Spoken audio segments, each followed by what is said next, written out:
number one issue facing women, holding women back? In the West? Yeah. Men. Okay. Could you elaborate a little bit on that? No, absolutely. Some of the things that are holding us back, bodily autonomy. It's so hard to actually say what the number one thing is. Hey guys, it's Kez. I'm here in Brisbane City. I am at a women's march, and we are marching for women, all types of women, trans women, women of colour, and we're going to go and ask some people some questions and see what the situation is. So what are some things that maybe you feel a personal connection with about this, that why you're really out here marching today? The main reason I'm actually out here, despite being a trans woman, is I believe that capitalism needs to be dismantled quite rapidly, and to do that, women's liberation is a requirement. There can't be women's liberation without the complete dismantling of capitalism, and there can't be the complete dismantling of capitalism without women's liberation. Also, women's rights is linked with animal rights as well, because I think a female's body, whether she be a woman of colour, a human woman, or a cow, all women deserve, to be free from exploitation and have basic bodily autonomy. Would you consider yourself a feminist? Yeah, definitely. Nice. I would, because because women of any colour, any race, any gender, and like transgender women and stuff like that should all be included in the conversation, because they are going to help the feminist movement move and go around the world, because it will make people more aware that this is the movement that's happening and people need to pay attention. Yeah. That is a lot of work to do. How are we going to dismantle capitalism in all of Australia? It's not even all of Australia. There must be an international revolution. Okay. And you can see things like that. I don't have all the answers, because we're not currently dismantling it very quickly, are we? No. So I can't give you any concrete answers today. I'm also not the greatest at reading books. Even the institution of marriage has for many years been about property and swapping. Would you get married yourself? I have been married, to be on the record. Divorced now, but no, it's... And you found it just terrible?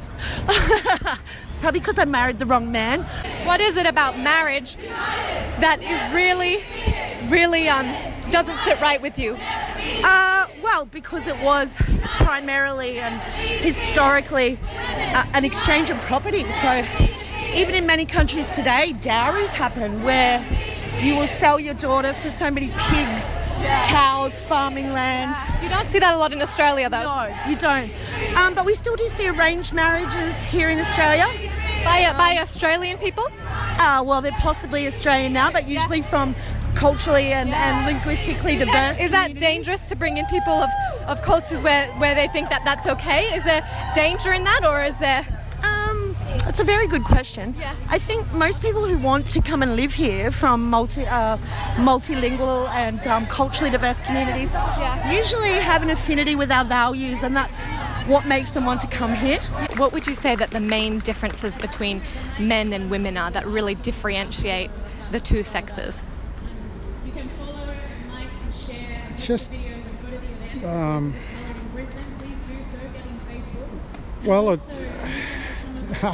Okay, you're kind of making these questions a bit hard for me to answer. I'm so sorry. Men are not taught how to deal with their emotions, and whenever that happens, obviously things are going to spiral out of control as soon as things get difficult.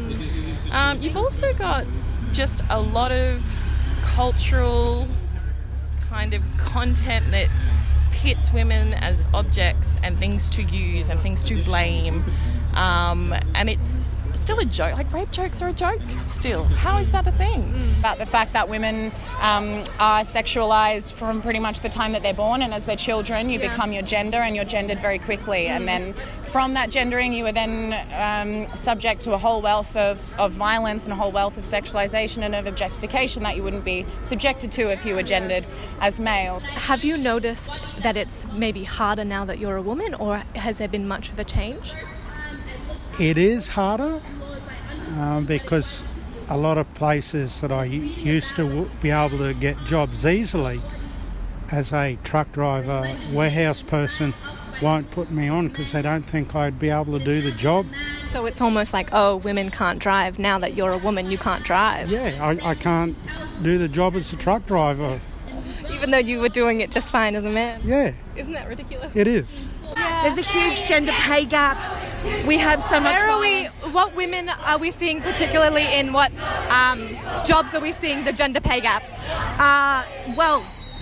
There are situations, people will debate this, but it is fact. There are situations where a man and a woman can be sitting on the same floor in the same job in the same company with the same experience, and they're actually earning less money. So there's that side of it. That's Why real. aren't we seeing a lot of court cases about that? That shouldn't be happening. Okay, one of the reasons is most corporations actually have a clause in their employment contract that stops you talking about how much you earn to other employees. So it's something the Greens have been working very hard on. How are they finding out the difference then if you can't talk about it? Well, they break the rules, I guess. That's how it happens. So I guess if they could break the rules, maybe they could go to court as well? Well, they might lose their job out of it, but yeah. All right, guys, so that's the end of the march. I hope you enjoyed. If you did, make sure you like and subscribe, and hopefully there'll be some more.